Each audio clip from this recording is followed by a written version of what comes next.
DVSK lectures. In today's lecture, we are going to discuss about IIIT Bangalore 2025 engineering admissions notification that has been released.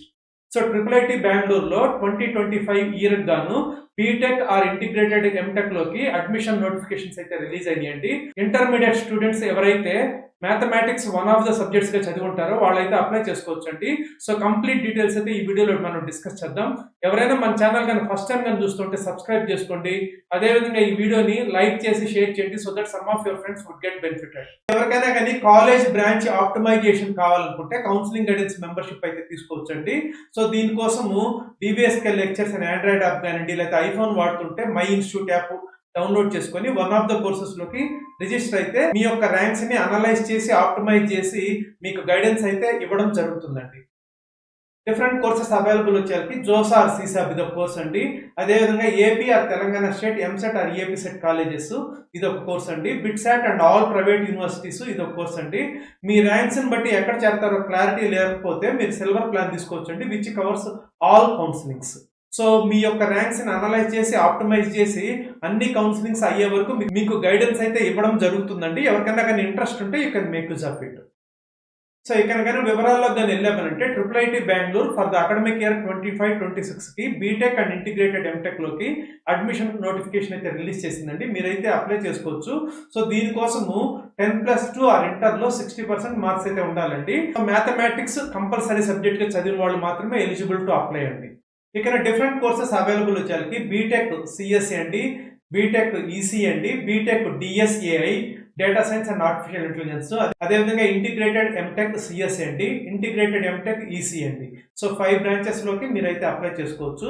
So ఇక్కడ ఈ 5 branches లో వచ్చేసరికి 3 వచ్చేసరికి BTech programmes అండి. So last 2 వచ్చేసరికి integrated MTech programme అండి. Last 2 programmes లో ఎవరైతే జాయిన్ అవుతారో వాళ్ళకి ఎంటెక్ డిగ్రీ 5 ఇయర్స్ లో అయితే వస్తుందండి. బీటెక్ ఎంటెక్ విడివిడిగా చేయాలంటే 6 ఇయర్స్ పడుతుందండి.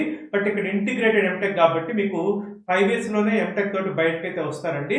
కాకపోతే చాలా మందికి తెలియని విషయం ఏంటంటే ఇంటిగ్రేటెడ్ ఎంటెక్ అనేది different, dual degree IIIT Hyderabad లో ఏదైతే ఉందో అది డిఫరెంట్ అండి. సో అదేవిధంగా IIIT హైదరాబాద్ లో ఇంటర్వ్యూస్ కండక్ట్ చేసి తీసుకుంటారు. ఇక్కడైతే ఇంటర్వ్యూస్ ఏమంటారు డైరెక్ట్ గా అయితే తీసుకుంటారు. సో ఎవరు దేనికి సూట్ అవుతారు అనేది కొంచెం క్లారిటీ తోటి అయితే మీరు డెసిషన్ అయితే తీసుకోండి. బట్ ప్లేస్మెంట్స్ వైజ్ కానివ్వండి లేదా ఇన్స్టిట్యూట్ వైజ్ కానివ్వండి IIIT బెంగళూరు అనేది one of the top institutions in India, దాంట్లో డౌట్ ఏమీ లేదు. సీట్ మ్యాట్రిక్స్ కనుక చూసామంటే BTech computer science and engineering 120 seats అండి, BTech ECE 30 seats, BTech DSAI 60 seats, integrated MTech CSE 30 seats, integrated MTech ECE 30 seats అండి. Important dates గా చూసామంటే last date for applying వచ్చేసరికి 10th జూన్ 2025 అండి. అదేవిధంగా రిపోర్టింగ్ డేట్ వచ్చేసరికి 17th July 2025. So 31st July తర్వాత ఇంకా అడ్మిషన్స్ అనేటివి ఉండవండి. సో అప్లికేషన్ ఫీ వచ్చేసరికి 1500 రూపీస్ అండి. లాస్ట్ ఇయర్ తో పోలిస్తే మార్చారండి సెలక్షన్ క్రైటీరియా. ఇంతకు ముందు IIIT బెంగళూరు లో అడ్మిషన్స్ అనేటివి ఓన్లీ జేఈ మెయిన్ ర్యాంక్ ద్వారా మాత్రమే ఇచ్చేవాళ్ళు అండి. ఈ సంవత్సరం నుంచి జేఈ మెయిన్ ర్యాంక్ ద్వారా ఇస్తారు, జేఈ అడ్వాన్స్డ్ ర్యాంక్ ద్వారా కూడా ఇస్తారండి. సో అందుకని మీకు ఈ కట్ ఆఫ్ ర్యాంక్స్ కానివ్వండి అవి కొంచెం మారే అవకాశం అయితే ఉందండి. సో కట్ ఆఫ్ ర్యాంక్స్ అన్ని కూడా మన యాప్ లో అయితే అవైలబుల్ ఉన్నాయండి. సో అదే విధంగా ఈసారి international mathematical olympiad training camp కి సెలెక్ట్ అయిన పిల్లలు కానివ్వండి లేకపోతే international olympiad in informatics training camp కి సెలెక్ట్ అయిన వాళ్ళు కానివ్వండి, సో 2024 లో సెలెక్ట్ అయిన స్టూడెంట్స్ లేకపోతే 2025 లో సెలెక్ట్ అయిన స్టూడెంట్స్ కూడా 5 స్టూడెంట్స్ కి ప్రతి ప్రోగ్రామ్ లో కూడా అడ్మిషన్ అనేది ఇవ్వబోతున్నారండి. ఇది కూడా ఈ సంవత్సరం నుంచి కొత్తగా అయితే పెట్టారండి. సో వీటన్నిటి దృష్ట్యా మీకు కట్ ఆఫ్ ర్యాంక్స్ అయితే లాస్ట్ ఇయర్ తో పోలిస్తే కొంచెం డిఫరెంట్ గా ఉండే అవకాశం అయితే ఉందండి. బట్ జేఈ అడ్వాన్స్డ్ ర్యాంక్ కూడా ఇప్పుడు మనకి ఉపయోగపడబోతుందండి. ఆ పాయింట్ ఒకటి గమనించండి. ఇవన్నీ 2025 సెలక్షన్ క్రైటీరియాలో ఉన్నటువంటి మార్పులు. ఇక నా సెలక్షన్ ప్రొసీజర్ గా తీసుకున్నారంటే మీరు అప్లికేషన్ పెట్టేటప్పుడు మీరు ఈ 5 ప్రోగ్రామ్స్ అయితే సెలెక్ట్ చేసుకోవచ్చు అండి.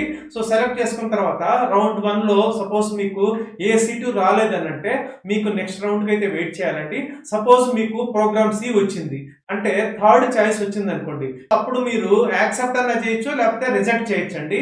సో యాక్సెప్ట్ చేస్తే ఆ సీట్ కన్ఫర్మ్ అవుతుంది. తర్వాత నెక్స్ట్ రౌండ్స్ లో సో ప్రోగ్రామ్ ఏకి కానివ్వండి ప్రోగ్రామ్ బికి కానివ్వండి మీరు ఎలిజిబుల్. సో మీ ర్యాంక్ ప్రకారం అవి వచ్చే ఛాన్స్ ఉంటే అవి ఇస్తారు. ఒకవేళ రిజెక్ట్ చేసినా కూడా ఇబ్బంది ఏం లేదు, ఆ ప్రోగ్రామ్ అయితే మీకు రాదు, మీరైతే చేరట్లేదు. బట్ ప్రోగ్రామ్ ఏ వచ్చినా ప్రోగ్రామ్ బి వచ్చినా నెక్స్ట్ రౌండ్స్ లో అవైతే మీకు ఇవ్వడం జరుగుతుందండి. సో అది ఒక చేంజ్ అంటే అదైతే మీరు గమనించాలి. సో మీకు నచ్చిన బ్రాంచ్ వస్తే తీసుకోండి, లేకపోతే మీకు వేరే బెటర్ ఆప్షన్స్ ఉన్నాయంటే అది రిజెక్ట్ చేసినా కూడా హయ్యర్ అకాడమిక్ ప్రిఫరెన్సెస్ ప్రోగ్రామ్ ఏ అది ప్రోగ్రామ్ బికి కన్నా వచ్చే అవకాశం ఉంటే నెక్స్ట్ రౌండ్స్ లో అయితే మీకు అలాట్ అవ్వడం అనేది జరుగుతుందండి.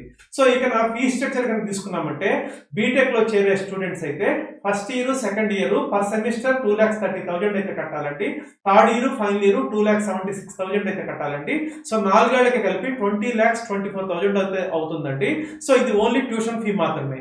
అదే విధంగా ఇంటిగ్రేటెడ్ ఎంటెక్ లో చేరే పిల్లలకైతే first year second year 2,30,000 per semester అండి. ఇది ఇయర్ కి కాదు, అది గుర్తుపెట్టుకోండి. Third year and final year వచ్చేసరికి 2,76,000 అండి పర్ సెమిస్టర్. అంటే లాస్ట్ ఇయర్ అంటే ఇయర్ 5 వచ్చేసరికి 3,04,000 అండి పర్ సెమిస్టర్. అంటే 5 ఇయర్స్ కలిపి 26,032,000 అయితే అవుతుందండి. So as I said already hostel కానివ్వండి, మెస్ ఫీస్ కానివ్వండి, అరౌండ్ 70,000 to 75,000 అయితే పర్ సెమిస్టర్ అయితే ఎక్స్ట్రా అయితే అవుతాయండి. ఆ పాయింట్ కూడా గుర్తుపెట్టుకోండి. బట్ ఫీజు అయితే ఎక్కువే, బట్ దానికి తగ్గట్టు మీకు ప్లేస్మెంట్స్ కూడా ఉంటాయి. సో మీకు ఉండే డిఫరెంట్ ఆప్షన్స్ ని మాత్రమే మీరు చాలా జాగ్రత్తగా అనలైజ్ చేసి ఆప్టిమైజ్ చేసి ఫైనల్ డెసిషన్ అయితే తీసుకోవాల్సి ఉంటుందండి. ముందైతే మీరు అప్లై చేయండి. సో కొంతమంది ఏంటంటే మంచి మంచి ఇన్స్టిట్యూషన్స్ కి జస్ట్ ఈ అప్లికేషన్ కాస్ట్ గురించి ఆలోచించి అప్లై చేయరండి. అప్పుడు వాళ్ళకన్నా తక్కువ ర్యాంక్స్ ఉన్న వాళ్ళు అటువంటి టాప్ ఇన్స్టిట్యూషన్స్ లో అడ్మిషన్ తీసుకున్నప్పుడు రిపెంట్ అవుతుంటారు. సో ఆ విధంగా చేయకుండా ముందైతే దీనికి అప్లికేషన్ ఫీ కూడా తక్కువేనండి, 1,500 రూపీస్. అప్లై చేయండి, మీకు అడ్మిషన్ వస్తే తర్వాత మీకుండే డిఫరెంట్ ఆప్షన్స్ బట్టి you can take decision. I hope you have understood. Thank you.